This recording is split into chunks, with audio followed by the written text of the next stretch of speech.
ఏదైతే ఉందో అప్పుడు సంక్షేమము, ఇప్పుడు అభివృద్ధి, ఈ రెండు కళ్ళు. పోలవరం లాగే ఇది కూడా. పోలవరం ఇప్పటికి ఎన్నాళ్ళైంది మొదలుపెట్టి, ఇప్పటికి ఏమైంది, ఎంతవరకు ముందుకెళ్ళింది, ఇది కూడా అంతే అలాగే జరుగుతూనే ఉంటుంది. ఎప్పుడుగో మనం చూడలేము, మన పిల్లలు చూస్తారేమో, అంతే కదా. 2వ తారీఖు భారీ బహిరంగ సభ ఉంది, 5 లక్షల మంది జనాలు వస్తారు. మామూలే, దానికి సభకి ఎందుకు రారు? ఇక అనకూడదు, కానీ ఏదైనా ఎలిఫెంట్ వస్తే జనాలు చూడడానికి వచ్చినట్టు జనాలు వస్తారు. మినిస్టర్లు వచ్చినా, ప్రైమ్ మినిస్టర్ వచ్చినా మాత్రం హంగామా చేస్తారు. 3 ఏళ్లలో ఒక మినిమం 30 నుంచి 40% పనులకి డెడ్ లైన్ అంటున్నారు. ఒక పక్కేమో 44,000 ఎకరాలు కావాలంటారు. మళ్ళీ కావాలి, ఇంకా కావాలి. ఉన్నదాటి అభివృద్ధి చేరి కానీ ఇంకా తీసుకొని వాళ్ళని ఇబ్బంది పెట్టడం. అంతర్జాతీయ విమానాశ్రయం అంటున్నారు, ఇక్కడ పాసిబిలిటీ ఉంటుందా సార్? ఎక్కడ ఉంటుందండి? ఏమున్నాయండి రోడ్లు? ఈ రోడ్లు ఎక్కడ సరిపోతాయి? మన రోడ్లు సరిపోతాయా అంతర్జాతీయ విమానాశ్రయం చేయడానికి?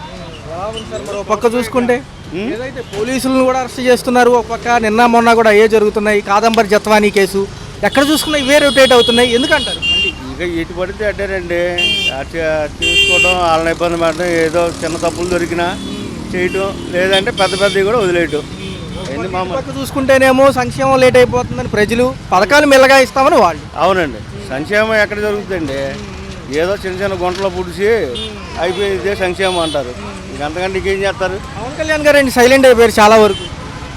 ఏముందండి, పవన్ కళ్యాణ్ ఏదో డిప్యూటీ సీఎం అంతే, పేరుకే సీఎం, డిప్యూటీ సీఎంని అంతే. ఆయన చేతులు ఏమన్నా రైట్స్ ఏమైనా ఉన్నాయా? ఒక పక్క పొలిటికల్ అడ్వైజర్ కమిటీ పెడుతున్నారు జగన్ గారు, మళ్ళీ మనమే వస్తాము. ఇవన్నీ మామూలేనండి, కమిటీలు వేయటం, ఇవన్నీ చేయటం, వాటికి హంగామా చేయటమే. కానీ ఈ పూర్తి చేయటాలు వీటి మీద ఉన్న ఇంట్రెస్ట్ వాటి మీద ఉండదు. ప్రజల్లోకి వస్తానంటున్నారు ఆయన కూడా. మళ్ళీ వస్తారు, ప్రజల్లోకి వచ్చే కదా గెలిచారు. ప్రజల్లోకి వస్తారు, తిరుగుతారు, వాగ్దానాలు చేస్తారు, చెప్తారు. అయ్యేమో కొలిక్కి రావు. మామూలు సార్ అనిపిస్తుంది. 11 నెలల పరిపాలనలో కూడా మరోసారి అమరావతి పునర్నిర్మాణానికి మోడీ గారు వస్తున్నారు. మంచి పరిణామం. ఎలా ఉంది ప్రభుత్వం? గతంలో కూడా వచ్చారుగా మోడీ గారు, అప్పుడు ఏమి ఇచ్చారు? మట్టి నీరే సార్, మట్టి నీరు ఇచ్చారు కదా. ఈసారి ఏమి ఇస్తారో ప్రజలే చూస్తారు. దాన్ని బట్టి రాష్ట్రానికి బాగుపడితే, మంచి చేస్తే అంతా మంచిదే. మంచి చేస్తే అంతా మంచిదే. ఇప్పుడున్న ప్రభుత్వాన్ని గత ప్రభుత్వాల కంటే బాగు చేస్తే ప్రజలు హర్షిస్తారు. లేకపోతే గత ప్రభుత్వానికి పట్టిన కదా ఈ ప్రభుత్వానికి పట్టింది. ఒక పక్క ఏమో లిక్కర్ స్కామ్ గురించే విజయసాయి రెడ్డి గారు ఎక్కువ మాట్లాడుతున్నారు. ఆయన ఎందుకు పాపం యాంటీ అయ్యారు? అవును, ఇప్పుడు ఆ లిక్కర్ స్కామ్ గురించి గత ప్రభుత్వం కూడా ఉందిగా, కేంద్ర ప్రభుత్వం.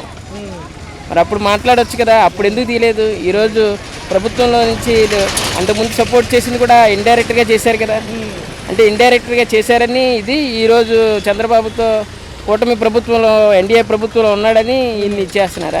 బీజేపీకి వెళ్ళే యోచనలోనే ఆయన బయట పెడుతున్నారా ఏమన్నా అంశాలు అంటున్నారు?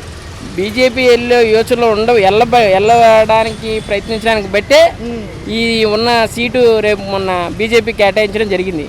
ఇదంతా ఎన్డీఏ డ్రామా. ఎందుకంటే గతంలో ఆయన ఎంపీ గారు మంచిగానే ఉన్నారు కదా, ఇప్పుడు ఏంటి అందరి పేర్లు బయట పెడుతున్నారన్నా? అసలు నిజంగా జరిగింది? జగన్ గారి వరకు వెళ్తుంది ఈ విషయం కూడా. జగన్ గారి దగ్గరికి వెళ్ళేటట్టయితే మరి ఆయన దీంట్లో నుంచి వెళ్ళేవాడు కాదు కదా. ఆ జగన్ గారి దగ్గర నెంబర్ 2గా ఉండేవాడు అయితే వెళ్ళేవాడు కాదు కదా. ఇదంతా ఎన్డీఏ కూటమి కుట్రే. ఒక పక్కేమో 99 పైసలకు భూములు ఇస్తుంది ఇప్పుడున్న ప్రభుత్వం అని చెప్పి హడావుడి అవుతుంది సోషల్ మీడియా. అట్లా నిజంగా ఉందా? రేట్ ఉందా? కంపెనీలు తేవాలంటే 99 పైసలకే ఉర్సా అనే కంపెనీ మన విజయవాడలోని దాని యొక్క ఏర్లు ఉన్నాయి అంటున్నారు. నిజమేనా? అయితే అని అంటున్నారు కదా. అది ఎంత మట్టికి ఇదనేది మన ఇప్పుడు ఉన్న గవర్నమెంట్ అధికారులు సర్వే చేసి ఇది పెడితేనే కానీ తెలిసిద్ది తప్ప ప్రత్యేకంగా దీని గురించి అంత ఆలోచించక్కర్లా. మరొకసారి ఏదైతే పొలిటికల్ అడ్వైజర్ కమిటీ మీటింగుల్లో ఆయన బిజీగా ఉన్నారు మాజీ ముఖ్యమంత్రి గారు, పార్టీ బలోపేతానికి అంశాలు ఏమైనా పనికొస్తాయా? నిన్న సమావేశంలో అడిగారు, పథకాల గురించి అడుగుతుంటే అరెస్టుల పర్వం చూపిస్తుంది ప్రభుత్వం, వచ్చేది మనమే అంటున్నారు. నిజాలే? ఈ ఒక రకంగా చెప్పాలంటే నిరుపేదలకు చేసింది మాత్రం జగన్మోహన్ రెడ్డి. ఈరోజు వ్యాపారాలు ఎందుకు లేదు అనేది ఎవరికైనా అర్థమవుతుందా? దీని ప్రశ్నార్థకంగా మారిపోతుంది. ఎందుకంటే వ్యాపారాలు ఎందుకు లేవు? గత ప్రభుత్వంలో పేదవాళ్ళందరికీ మాత్రం డబ్బులు ఇచ్చాడు. ఈ ప్రభుత్వంలో సంవత్సరం అవుతుంది, ఎవరికి ఇచ్చింది లేదు. అంతకుముందు పేదవాళ్ళకి డబ్బులు ఇచ్చాడు కాబట్టే జగన్మోహన్ రెడ్డి ఆ డబ్బులు తీసి జనాలు ఖర్చు పెట్టి వ్యాపారాలు జరిగినాయి. వ్యాపారస్తులకు కూడా సామాన్య మానవులకు ఇచ్చాడు కాబట్టి ఆ సామాన్య మానవులు మాలంటే ఆ డబ్బులు దాచుకోరు కదా, తీసి వెంటనే ఖర్చు పెట్టారు. అందువల్ల వ్యాపారాలు కూడా అప్పుడు అంత కరోనా టైంలో కూడా ఆయన సాయం చేసి ఇచ్చేసాడు కదా. అందుకనే ఇప్పుడున్న ప్రభుత్వం సంవత్సరం అవుతున్నా ఎవరికి రూపాయి ఇచ్చింది లేదు. చంద్రబాబు వస్తే జాబ్ వస్తుందని అన్నాడు. బాబు వస్తే జాబ్ రావడం తర్వాత సార్ ఉన్న వ్యాపారాలు పోతున్నాయి, దాని మీద దృష్టి మళ్లించాలి. అమరావతి గతంలో కూడా హైదరాబాదు హైటెక్ సిటీ చేసి దాని మీద దృష్టి పెట్టించాడు. ఈరోజు అలా కాక ఇటు అన్ని రకాలుగా అభివృద్ధి చేయొచ్చు, కానీ ఈ ముందు మనం బ్రతకాలంటే వ్యాపారాలు ఉండాలి, ఉద్యోగాలు ఉండాలి. కాబట్టి దాని మీద చంద్రబాబు విజన్ ఉన్న నాయకుడు అన్నాడు కాబట్టి దాని మీద దృష్టి సాధించాలి. ఇప్పుడు చూశారు 11 నెలల పరిపాలనలో రేపు మోడీ గారు మరోసారి అమరావతి పర్యటన, 2వ తారీఖు మే 2వ తారీఖు మరొకసారి అమరావతికి పునర్శంకుస్థాపన. ఎలా అనిపిస్తుంది? మంచి పరిణామం. ఇది చాలా బెటర్మెంట్ ఉంది, ఇంత ముందు పోలిస్తే బెటర్మెంట్ ఉంది. అమరావతికి పనులు స్టార్ట్ అయితే కనుక 1,00,000 కోట్లతో ముందుగా స్టార్ట్ చేస్తామంటున్నారు. 3 ఏళ్ళ డెడ్ లైన్లో మినిమం 40% పనులన్నా అవజేయాలనుకుంటున్నారు. ఎలా అనిపిస్తుంది? అది ఎందుకంటే ఇప్పుడున్న మన సీఎం గారి మీద చాలా నమ్మకం ఉంది. అది ఒక పక్క చూసుకుంటేనేమో ఐపీఎస్ అధికారులు కూడా అరెస్ట్ అవుతున్నారు. కాదంబరి జత్వానీ కేసు అని మళ్ళీ మొదటికి వచ్చింది. ఇటు పక్క చూసుకుంటేనేమో 99 పైసలకి ఎకరం భూమి అని హడావుడి చేస్తున్నారు. ఇవన్నీ నిజాలేనా? అవన్నీ నిజాలు కాదండి, అవన్నీ ఫేకు. ప్రభుత్వం మీద ఒక రకమైనటువంటి అవాస్తవాలు కల్పించడానికి అలా చేస్తుంది. ఎందుకంటే అమరావతి పూర్తయితే కనుక కంపెనీలు ఉద్యోగాలు కామను. ఆల్రెడీ డిఎస్సీ ప్రకటించారు, 45 రోజుల కాల వ్యవధి ఉంది. ఉపాధ్యాయుల నియామకం జూన్ కల్లా అయ్యేటట్టుగానే కనిపిస్తుంది. ఎందుకంటే మొన్నటిదాకా వెయిట్ చేసినప్పుడు గత 4 ఏళ్ళలో ఏం ప్రకటించలేదు కదా, ఇప్పుడు అంతా ప్రకటించారు. 45 డేస్లో అది కూడా ఉండబోతుంది. ఎలా? మీరు గత ప్రభుత్వానికి ఈ ప్రభుత్వానికి తీసుకుంటే మీకు చాలా బెటర్మెంట్ అనేది ఏపీలో కనిపిస్తుంది. అది రోడ్ల వ్యవస్థ ఎలా ఉందన్న? గతంతో పోల్చుకుంటే రోడ్ల వ్యవస్థ ఎలా ఉంది? చాలా బాగుందండి. కొంచెం పెరిగిన ధరలు ఏమైనా ఇబ్బంది పెడుతున్నాయా, సమానంగానే ఉంది? పెరిగిన ధరలు అంటే మనకి సప్లై డిమాండ్ని బట్టి రేట్లు ఉంటాయి కదండి. అది ఎలా ఉందన్న? మరి పవన్ కళ్యాణ్ గారు డిప్యూటీ సీఎం, ఆయన కూడా ఉంటున్నారు నిబద్ధతగా. మొన్న ఆయన పిఠాపురం నియోజకవర్గంలో దళితుల్ని ఏదైతే వెలివేశారో అది కొంచెం అంశం హైలైట్ అయింది. కొంచెం స్పందిస్తే బాగుంటుంది అన్నారు సార్ కూడా. ఏదైతే ఉందో అగ్రవర్ణాల వాళ్ళు దళితులు వెలివేయడం జరిగింది, 2 రోజులు హడావుడి జరిగింది. దాని గురించి ఎలా ఉంటాయి ఇలాంటి కొన్ని అంశాలు కొంచెం ఆయన పట్టించుకుంటే బాగుంటుంది అంటారు. అంటే ప్రతి గవర్నమెంట్లోనూ మంచి చెడు అనేవి ఉంటాయండి. అంటే మనం మంచి చూడాలి తప్పితే చెడుని అనేది హైలైట్ చేయకూడదు. అది ఒక్కొక్క అంశం ఏదైతే ఏపీ లిక్కర్ స్కామ్ ఎక్కడ చూసుకున్నాం, ఏదైతే విజయసాయి రెడ్డి గారు అంటున్నారు, ఈ కసిరెడ్డి గారు అని చెప్పి పేర్లు బయటకు వచ్చాయి. ఈ గతంలో ఏదైతే ఖజానాలకి వెళ్లాల్సిన డబ్బులు పక్కదారి పట్టినాయి అని విచారణ జరుగుతుంది. ఏమనిపిస్తుంది? నిజంగా జరిగినాయి అంటారు? అది గత ప్రభుత్వం కదా. అది దాని మీద మనకు అంత అవగాహన లేదండి. ఎలా ఉందని కొత్త పొలిటికల్ అడ్వైజర్ కమిటీలని పాత మాజీ ప్రభుత్వాలు వేస్తున్నాయి. పార్టీ బలోపేతానికి ఒక అంశం అంటున్నారు. గతంలోనే ఉన్నారు పొలిటికల్ అడ్వైజర్లు, కానీ పార్టీ బలోపేతం అవ్వలేకపోయింది. మొన్న ఎలక్షన్స్లో ఘోర పరాజయం ఉంది. ఏదైనా జగన్ గారు మళ్ళీ ప్రజల్లోకి వచ్చి ఫామ్ ఉంటుందంటారా ఖచ్చితంగా ఈసారి? లేకపోతే కామనేనా, ప్రజలు ఎవరు మంచి చేస్తే వాళ్ళ వైపు ఉంటారా? ఇప్పుడు పీపుల్ అయితే గెలిపించుకున్నారు కదండి గవర్నమెంట్ని. సో ఎందుకు గెలిపించుకున్నారంటే ఆ లీడర్ మీద నమ్మకంతో గెలిపించుకున్నారు. సో మార్పు అనేది మనం ఆల్రెడీ చూస్తున్నాం. అది ఇంకా చెప్పే కదండి, ఇంకా బెటర్మెంట్గా ఉంటుంది. అది 2వ తారీఖు మోడీ గారి పర్యటన ఉంది. దాంతోపాటు ఏదైతే మట్టి నీరేనా ఈసారి 1,00,000 కోట్లతో పనులు అంటున్నారు. ఎలా ఉండబోతుంది? ముందుగా ఒకసారి మనకి భారత ప్రధానమంత్రి గారు మన రాష్ట్ర ప్రభుత్వం అభ్యర్థన మేరకే మట్టి నీరు తీసుకొచ్చి ఇచ్చారు. అది కేవలం మట్టి నీరే కాదు, పుణ్యజలాలు పుణ్య భూమి నుంచి కలెక్ట్ చేసిన పొడమి తల్లి ఆశీర్వాదం కింద తీసుకోవాలి మనం. కేవలం మట్టి నీరు అంటే మాత్రం సమంజసం కాదనుకుంటాం మేము. ఎలా అనిపిస్తుంది? ఒక పక్క చూసుకుంటే సిట్టు విచారణలో లిక్కర్ స్కామ్ తేలిపోయింది. వైసీపీకి సంబంధించిన నాయకులు వరుస అరెస్ట్ అవుతున్నారు. జగన్ కూడా అరెస్ట్ అయ్యే ఛాన్సులు ఉన్నాయంటున్నారు. గతంలో భారీగా ఏదైతే దాట వేశారో, ఏదైతే రాష్ట్ర ఖజానాకు చేరవలసిన డబ్బులు లిక్కర్కి సంబంధించి దాట వేశారో అన్ని తేటతెల్లమైంది. దీంట్లో పాటు పోలీసు అధికారుల హస్తం ఉందంటున్నారు. నిన్న మొన్న అదే విచారణ. విజయసాయి రెడ్డి గారు యాంటీ అయిపోయారు వైసీపీకి. ఎందుకంటారు అసలు? ఏం జరుగుతుంది అక్కడ? ఎందుకంటారు? ఆయనే చెప్తున్నారుగా ఇవన్నీ జరిగినాయి అని చెప్పి డైరెక్ట్గా. ఇది అతిపెద్ద స్కామ్ కింద కనబడుతుందండి. ఈ స్కామ్ని ఇంకా మరింత లోతుగా నిదానంగా నా టైం తీసుకొని అయినా సరే లోతుగా దీన్ని విచారించాలని మేము, అంటే దీనికి సిఐడి మరి కేంద్రం తరఫున కానీ పటిష్టమైన ఎంక్వైరీ చేయాలని మేము అనుకుంటున్నాము. వీళ్ళు ఏమంటున్నారు అంటే ఇప్పుడు దాకా అనుకూలంగా ఉన్న వ్యక్తులు ఎందుకు గత మాజీ ప్రభుత్వాలకి యాంటీ అవ్వడానికి కారణం ఏమిటి? ఒకవేళ ప్రభుత్వం మారితే చేరికలు ఉంటాయి అటు నుంచి ఇటు, కానీ ఎందుకని ఒక పక్క కసిరెడ్డి గారు ఒక పక్క విజయసాయి రెడ్డి గారు ఎందుకు యాంటీ అవుతారు? వాళ్ళ సొంత పార్టీలే కదా, అది అడుగుతున్నారు జనం ఏంటంటే ఎందుకంటే ఇలా ఎందుకు జరుగుతుంది? ఇది నా సొంత అభిప్రాయం చెప్తానండి. ఒక ఊరిలో ఏదైనా సరే అది అది అది ఏంటంటారు, భూమిలో లంకి బిందెలు అంటారు. లంకి బిందెలు దొరికినప్పుడు కొంతమంది దాన్ని పంచుకోవడం ఉంటారు. ఆ పంచుకోవడం షేరింగ్లో మాత్రం తేడాలు వస్తాయి. తేడాలు వచ్చినప్పుడు ఆటోమేటిక్గా అది తీసుకెళ్ళి పంచాయతీ పెడతారు. అది ప్రకృతి సహజ సిద్ధంగా ఏర్పడిన సంపదని ఎవరైనా ఇట్లా తమ వంతు స్వార్థంగా దోచుకోవాలని చూస్తే మాత్రం భేదాభిప్రాయాలు వచ్చేస్తాయి. ఈ భేదాభిప్రాయాల్లో విషయం బయటకు వచ్చేస్తుంది. విషయం బయటకు వచ్చి పంచాయతీ అవుద్ది. ఇది ప్రకృతి సహజ సిద్ధంగా ఏర్పడిన లావాదేవీల పంచుకోవడం బయటకు వచ్చే విషయం అండి. మేము అలా అనుకుంటాం. చూసుకుంటే ఒక పక్క ఫీజు రింబర్స్మెంట్ రాలేదు, కొత్త అకాడమిక్ ఇయర్ వస్తుందని వాళ్ళు వైఎస్ఆర్సీపీ వాళ్ళు పోరుపాట. లేదు అన్ని సమపాలనలో వెళ్తున్నాయి, వచ్చే అకాడమిక్ ఇయర్ కల్లా చేస్తామని లోకేష్ గారు. ఒక పక్క డిఎస్సీ ప్రకటించేశారు, 45 రోజుల కాల వ్యవధి ఉంది, ఉపాధ్యాయుల నియామకం అవ్వబోతుంది, సంక్షేమ పథకాలు 2 చెప్పారు, మిగతా ఈ మే జూన్లో ఉన్నాయి. ఎలా అనిపిస్తుంది ప్రభుత్వ పనితీరులో? ఎలా లోకేష్ గారు ఇక్కడ ఏంటంటే మొత్తం గాడి తప్పిపోయిన విద్యా వ్యవస్థని గాడిలో పెట్టడం అనేది అంత సాధ్యమైన విషయం కాదని మేము అనుకుంటున్నామండి. వీళ్ళు ఏంటంటే ప్రతి విషయాన్ని గాడి తప్పించేశారు. ఎలాగంటే ఇది బాగు చేయలేనంతగా గాడి తప్పించినట్టు మనకి కనబడుతుంది, వినిపిస్తుంది. మరి దీన్ని సరిచేయటానికి మామూలుగా అయితే కొన్ని సంవత్సరాలు పట్టచ్చు. మరి ప్రజలందరూ ఓర్పు వహించి వీళ్ళు ఒక బిల్డింగ్ కట్టడం అనేది 1 సంవత్సరం కానీ 6 నెలలు కానీ పట్టచ్చు. పడేయటం ఎంతసేపు అండి? పడేయటం ఒక రోజులో పడేయచ్చు, 2 రోజుల్లో పడేయచ్చు. అలాగే ఇది గాడిలో పెట్టవలసిన వ్యవస్థని నిదానం పట్టుద్దని టైము ప్రజలు ఓర్పు వహించి వేచి చూడాలని మేము కోరుకుంటాం. ఫైనల్ చూసుకున్నట్లయితే పొలిటికల్ అడ్వైజరీ కమిటీలు అని చెప్పి సభా సమావేశాలు నిర్వహిస్తుంది మాజీ వైసీపీ ప్రభుత్వం. మరి ఇవి ఏమన్నా చేకూరుతాయి పార్టీ బలోపేతానికి? 4 ఏళ్ళు వ్యవధి ఉంది కాబట్టి జనరల్గా ఏదైతే చేయాలో ఏదైతే మాజీ ప్రభుత్వాలు ఏదైతే చేస్తాయో ఆ పారంగానే వెళ్తుందా? నిజంగానే బలోపేతం అవుతుందా? ఎందుకంటే ఈ రాజకీయ సలహాదారులు అనేది ఎంతోమందిని చూస్తున్నాం ఇంతకుముందు.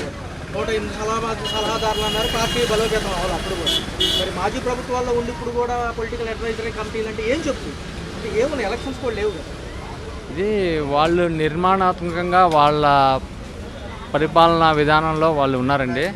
మరి ప్రజల చేతికే వెళ్తుంది అంతిమంగా. వీళ్ళ యొక్క పనితీరు కానీ వీళ్ళ సలహాదారులు అంతా ప్రజల చేతిలో ఉంటారు. మళ్ళీ ఎలక్షన్స్లో వచ్చే రిజల్ట్ బట్టే వాళ్ళ యొక్క పనితీరు, వాళ్ళ ప్లానింగ్ వాళ్ళకే రుచి చూస్తారు వాళ్ళే. నిజంగానే డైవర్షన్ చేస్తున్నారు చంద్రబాబు గారు. ఏదైతే ఉందో పొలిటికల్కి సంబంధించి ఈ డైవర్షన్ పాలిటిక్స్ అని వాళ్ళు ఏదైతే చెప్తున్నారో అడిగితే, అంటే పథకాల గురించి అడిగితే అరెస్టులు అంటాం, ఏదైతే రాజకీయ నాయకులకు అండగా పనిచేసిన పోలీసుల అరెస్టులు ఇవన్నీ ఎటుదారి తీస్తాయి అంటారు రేపు ఫైనల్. అది ఒక పారంపర్యంగా మారిపోతుంది కదా ఎక్కడ చూసుకున్నాం. సో డైవర్షన్ పాలిటిక్స్ అంటే ముందు ఏంటో వాళ్ళే చెప్పాలండి. ఇది ప్రభుత్వం తన దారి తను పని చేసుకుంటూ వెళ్తుంటే దాన్ని డైవర్షన్ పాలిటిక్స్ అని వాళ్ళు పేరు పెట్టుకున్నారేమో కానీ మరి డైవర్షన్ పాలిటిక్స్ అంటే మరి వాళ్ళకి తెలిసేమో, అందుకనే వాళ్ళు ఇది డైవర్షన్ పాలిటిక్స్ వాళ్ళని విమర్శించడం కాదు, వాళ్ళ పందాలో వాళ్ళు డైవర్షన్ పాలిటిక్స్ ఇదే అనుకుంటున్నారు. వాళ్ళకి తెలిసింది. లాస్ట్ క్వశ్చన్ చూసుకున్నట్లయితే ఒక ఊరు పేరు లేని యూఆర్ఎస్ఏ వర్షా అనే ఒక కంపెనీకి 99 పైసలకే భూమి కేటాయించారు విశాఖపట్నంలో అని గత 2 రోజులుగా జరుగుతుంది. అక్కడ జరిగింది ఏమీ లేదు, 99 పైసలకి ఎవరు ఇవ్వలేదు, అది టాటా సంస్థకి ఇచ్చినట్టుగా వీళ్ళు చెప్తున్నారు. 99 పైసలకి రాష్ట్రంలో ఎక్కడైనా ఎకరం భూమి ఉందా? అయితే మాకు తెలిసి మాకున్న నాలెడ్జ్ ప్రకారం అలాంటిది ఏమీ లేదండి. మరి వాళ్ళకి తెలిసిందైతే మరి వాళ్ళు అలా చేసి ఉంటే వాళ్ళకి ఆ విషయాలు తెలుసుంటాయి అనుకుంటున్నాం. లోకేష్ గారు జాతీయ మీడియా సంస్థతో మాట్లాడినప్పుడు ఇదే అంశం అడిగినప్పుడు కూడా ఆయన చెప్పడం జరిగింది. మా విధానంలో డీలింగ్ వేరుగా ఉంటుందన్నారు. అయినప్పటికీ కూడా అసలు నిజంగా ఇది జరిగిందంటారు. 99 పైసలకి ఎకరం భూమి ఉందా అసలు రాష్ట్రంలో ఎక్కడన్నా ఉందా? ఇది వాళ్ళకి తెలిసిన విషయాలన్నీ వాళ్ళ నోటితోనే బయటికి చెప్తున్నట్టు అనిపిస్తుందండి ఇది. మరి ఇది వాళ్ళనే అడగాలి, మీకు ఎలా తెలిసిందని వాళ్ళే చెప్తారని మేము అనుకుంటున్నాం. సార్ ఎలా ఉంటుంది? 4 ఏళ్ళ భవిష్యత్తు ఉంది. అమరావతిలో మరొక 44,000 ఎకరాలు అంతర్జాతీయ విమానాశ్రయం, ఇవన్నీ కూడా ఎలా ఉండబోతున్నాయి? ఈసారి అమరావతి ఆగే పరిస్థితి లేదంటున్నారు. ప్రజలు కొంచెం ఆహ్లాదంగా ఉంటారు. అయితే డెవలప్మెంట్ అయ్యింది. ఇప్పుడు ఏదైనా కొత్తగా ఏర్పడిన రాష్ట్రానికి రాజధాని అనేది అవసరం అండి. అంతేగాని దీని రాజధాని అనేది ఇప్పుడు మనకి తెలిసి హైదరాబాదు 400 సంవత్సరాలు పట్టింది హైదరాబాదు ఒక స్టేజ్కి రావటానికి. మరి మనకి అంత ఫాస్ట్గా రాజధాని మనకి ఏర్పడుతున్నందుకు ప్రజలందరూ చాలా సంతోషించాలండి, గర్వించదగ్గ విషయం అండి ఇది. ఇంతకుముందు ఈ 5 సంవత్సరాలు నాశనం అయిపోయిన దానికి ఇప్పుడు నరేంద్ర మోడీ, చంద్రబాబు నాయుడు, పవన్ కళ్యాణ్ కలిసి ఈ అమరావతి కానీ, పోలవరం కానీ, ఆంధ్రప్రదేశ్ కానీ చాలా డెవలప్ అవడానికి చాలా అవకాశాలు ఉన్నాయి. జరుగుతుంది కూడా. ఇప్పుడు రోడ్లు ఇంతకుముందుకి ఇప్పటికి చాలా తేడా ఉంది. అన్ని రోడ్లు నున్నగా ఉన్నాయి. అంత అభివృద్ధి జరుగుతుంది. కొంతమంది ఏడుస్తున్నారు, ఏదో అమ్మఒడి ఇవ్వలేదు, అయ్యి ఇవ్వలేదు. అన్నీ ఇస్తారు. మీరంతా నాశనం చేసి పెట్టిన దానికి వాళ్ళు మెల్లిగా ఇస్తూ ఉంటారు. అంతేగాని సంవత్సరం కూడా అవ్వలేదు కదా, సంవత్సరం లోపు అన్నీ ఇస్తానని చెప్తున్నాడు. ఇంకంతకంటే అభివృద్ధి ఇంకా సంక్షేమం ఇంకేం కావాలి? అన్ని ప్రభుత్వాలకు చూసుకున్న గడ్డుకాలం మొదలైంది. సొంత ఎంపీ ఎవరైతే ఉన్నారో విజయసాయి రెడ్డి గారు లిక్కర్ స్కామ్ బయటపడింది, జగన్ పేరు కూడా బయటకు వచ్చింది. ఎందుకంటారు? ఏంటి జరుగుతుంది? మొత్తం అంతా జగన్ రెడ్డి చేసిందే, దీంట్లో అనుమానం ఏమీ లేదు. అంతా బయటకు వచ్చేస్తారు. విజయసాయి రెడ్డి మొత్తం చెప్పేస్తాడు, ఏం జరిగింది, ఏం జరగబోయేది మొత్తం. ఇప్పటికే చాలా వరకు లాగేశారు ఇన్ఫర్మేషన్. ఈ కసిరెడ్డి కూడా చాలా చెప్పాడు. ఇవన్నీ ఇంకా మిథున్ రెడ్డి కూడా బయటకు వస్తాడు, పెద్దిరెడ్డి వస్తాడు, అందరూ వచ్చేస్తారు. దీంట్లో ఏం అనుమానం లేదు. అందరూ జైలు పక్షులే, ఆఫీసర్లతో సహా. ఇప్పుడు నిన్నే కదా పిఎస్ఆర్ ఆంజనేయులు ఐఏఎస్ కూడా అరెస్ట్ పర్వం జరిగింది. వాళ్ళ కోర్టులో కూడా సబ్మిట్ చేయబోతున్నారు. అవును, అది కూడా జైలు పడింది కదా. ఇంకా ఇద్దరు ఉన్నారు. ఇంకా వీళ్ళు ఇట్లాంటి వాళ్ళు చాలామంది ఉన్నారు. రఘురామకృష్ణరాజు దాంట్లో కూడా వచ్చేస్తారు. ఆ అమ్మాయి డాక్టర్ ఉంది కదా, పద్మావతి కూడా ఉంది కదా డాక్టర్, గుంటూరు సూపరింటెండెంట్. ఆవిడ అన్ని అబద్ధాలు రాసింది కదా, ఇప్పుడు అది కూడా బయటకు వస్తుంది. ఆవిడ కూడా జైలు పక్షే. దీంట్లో ఏం అనుమానాలు లేవు దేంట్లోనూ కూడా. నటి జత్వానీ కేసు మళ్ళీ మొదటికి వచ్చింది. వీళ్ళందరూ లోపలికి వెళ్ళిపోతున్నారు అంటున్నారు. గ్యారంటీకి వెళ్తారు. మరి ఆ అమ్మాయిని తీసుకొచ్చి ఎవడో కుక్కలు ఆడెవడో కుక్కలు విద్యాసాగర్ ఆడిని తీసుకొచ్చి లేనిపోయిన కేసు పెట్టి ఇదంతా న్యూసెన్స్ చేయడం తప్ప ఏముంటుందండి? ఎంత అసలు 5 సంవత్సరాల నుంచి ఏం చేశారు? డబ్బులు ఏదో పనిచేస్తే కొన్ని పనిచేస్తే సరిపోద్ది అనుకున్నారా? సంక్షేమం అంటే సంక్షేమం. రోడ్లు లేవు, కరెంటు లేదు, బిల్లులు పెంచేసి అవి పెంచి ఈ పెంచి కాలువలు నాశనం చేసి పంటలు నాశనం చేసి రోడ్లు లేకుండా అమరావతి రోడ్లు కూడా తవ్వుకుపోయారు. మొత్తం అంతా నాశనం చేసి పారైతే ఇంకేముంటుందండి? ఇప్పుడు చూడండి ఎట్లా ఉందో. ఒక పక్క ఈ పార్టీ నాయకులే మాజీ ప్రభుత్వాలు 99 పైసలకి భూములు ఎలా ఇస్తారు అంటున్నారు. అది ఎంతవరకు నిజమంటారు?